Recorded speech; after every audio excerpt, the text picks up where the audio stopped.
خواجہ صاحب، اس پر آپ کا کیا تبصرہ ہے کہ حکومت پاکستان میں سیاسی اور معاشی استحکام پیدا نہیں کر سکی اور عمران خان صاحب کچھ بھی نہیں کر سکے، ابھی تک ناکام ہے؟ میر صاحب بسم اللہ الرحمن الرحیم. میر صاحب ایک عجیب تضاد ہے کہ ایف اے ٹی ایف کی جو کامیابی ہے اس کا پی ٹی آئی گورنمنٹ اور عمران خان صاحب فوری طور پہ کریڈٹ لینے کو تیار ہے. کریڈٹ جن کو زیادہ جاتا ہے وہ میں آپ کو بتا دیتا ہوں. نہیں، مجھے پتا ہے. میں بات بتاتا ہوں لیکن میں آرگومنٹ اپنا کمپلیٹ کر لوں کہ ایف اے ٹی ایف کی کامیابی کا کریڈٹ لینے سے وہ بالکل جو ہے شادیانے بجا رہے ہیں کہ یہ ہماری وجہ سے ہوا ہے، لیکن آئی ایم ایف کا ڈسکریڈٹ لینے کو تیار نہیں ہے. ہمیں 2 مہینے ہوئے نا برسر اقتدار ہے. یہ واقعات جو ہیں خصوصاً آئی ایم ایف کے ساتھ جو معاہدہ طے پایا تھا اور اس معاہدے کی انہوں نے خلاف ورزیاں بھی کی پھر آخر میں، اور جو مہنگائی ہے جو آپ نے ابھی فرمایا ہے کہ معاشی حالات جو ہیں اور ڈالر کی جو پرواز ہے وہ ہم سے کنٹرول نہیں ہو رہی، یہ سارا اس کا ہی شاخسانہ ہے نا، اس کا ہی جو ہے وہ اثر ہے کہ جو ہم نے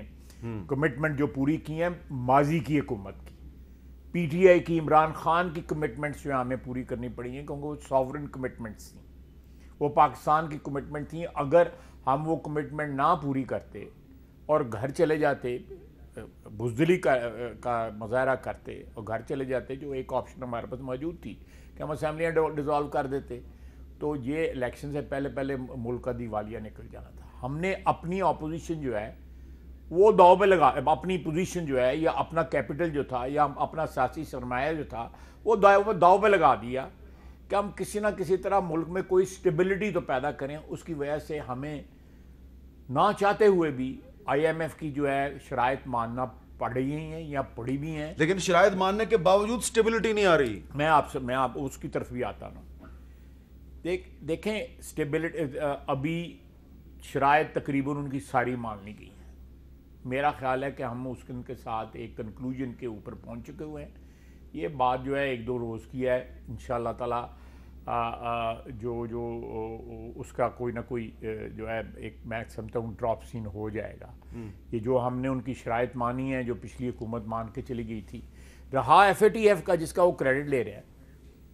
میر صاحب میں زیادہ 2 منٹ لوں گا، میں آپ کو ساری سٹوری بتا، لیکن آپ کو پتا ہوگا یہ ساری نیگوشیشنز جو ہیں ایف اے ٹی ایف نے جو ڈیمانڈ کی ہوئی تھی کہ یہ بھی کریں یہ بھی کریں یہ بھی کریں، یہ قانون سازی کریں یہ کریں وہ کریں، ان سارے سلسلے میں جو جی ایچ کیو کے اندر ایک سیل جو تیار کیا گیا تھا، وہ سیل جو ہے ہماری نیگوشیشنز میں بیٹھتا تھا، چاہے وہ اسمبلی میں ہوتی تھیں یا اسپیکر کے گھر میں ہوتی تھیں، کھانا بھی وہاں پہ ہوتا تھا.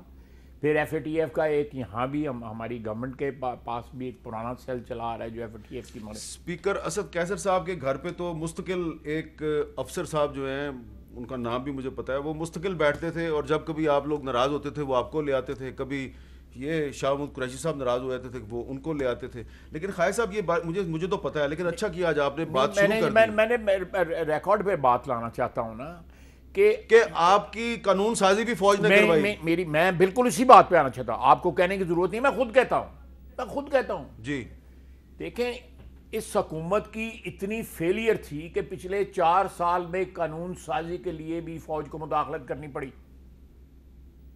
تمام کروشل مسئلے جو تھے، جو قومی سلامتی کے مسئلے تھے یا قومی عزت آبرو کے مسئلے تھے، ان کے لیے جو ہے فوج ان کے بس میں کچھ بھی نہیں تھا.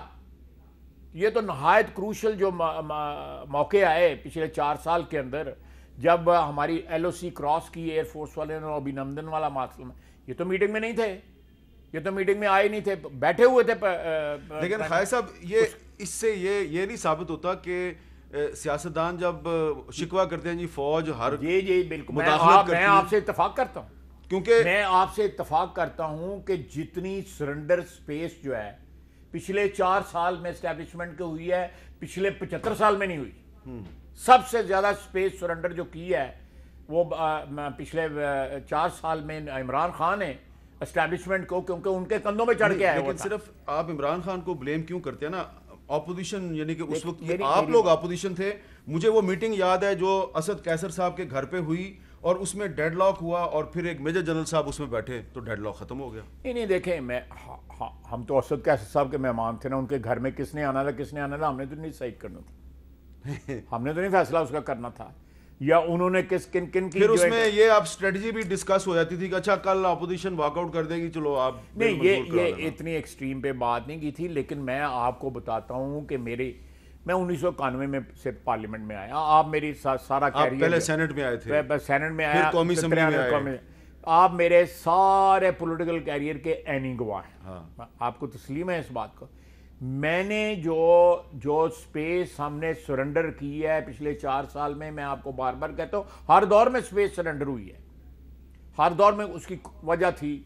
کوئی بھی وجہ آپ کہہ لیں, بعض اوقات ہم صرف کو ایگزسٹ کرنے کے لیے سپیس, لیکن انہوں نے تو صرف اپنے اقتدار کے لیے, اپنے اقتدار کی ضمانت کے لیے سپیس سرنڈر کی, ہر موقع پہ سرنڈر کی, پارلیمنٹ ہاؤس کے اندر سرنڈر کی, اسپیکر کے گھر آپ بالکل کہہ رہے ہیں وہاں پہ سرنڈر کی. یہ آج ہم گلہ کرتے ہیں, بالکل صحیح کہہ رہے ہیں کہ آج گلہ کریں ہم جو ہے, تو میں سمجھتا ہوں کہ عمران خان صاحب جب سازش کا الزام لگاتے ہیں یا ان پہ کرٹیسزم کرتے ہیں, یا عمران خان کے ساتھ جو ریٹائرڈ لوگ ہیں جو وہ کرٹیسزم کرتے ہیں, ان کو اصل بات تو بتائیں کہ ان کو اندر کون لے کے آیا, یعنی خیمے کے اندر کس